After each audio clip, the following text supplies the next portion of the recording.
Magandang umaga. Ngayon po ay araw ng Sabado, September 28, 2024. Update po muli tayo sa lagay ng panahon. Patuloy pa rin po na minomonitor ang bagyong Julian. Ayon sa Pag-asa, inaasahang lalakas pa at maging isang typhoon sa mga susunod na araw. Signal number 1, itinaas na po sa ilang bahagi ng Cagayan. Taglay ngayon ng bagyo ang lakas ng hangin na 55 km per hour at pagbusong hangin na aabot sa 70 km per hour. Sa ngayon, nakataas na po ang Tropical Cyclone Wind Signal number 1 sa Babuyan Island, silangang bahagi ng mainland Cagayan.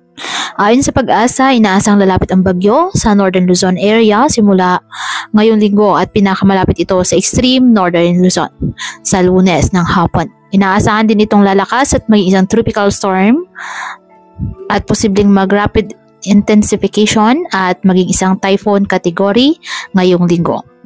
Kaya patuloy pa rin po natin na pinag-iingat ang ating mga kababayan sa banta po ng mga posibilidad ng pagbaha at pagguho ng lupa, lalo na kapag may malalakas na ulan, at ugaliin na magdala palagi ng payong o kahit anumang panangga sa ulan sa tuwing lalabas ng ating mga tahanan. At yan po na ang update sa lagay ng panahon ngayong araw. Muli, patuloy po tayo na mag-ingat at palaging tandaan, God loves you. Stay safe and God bless.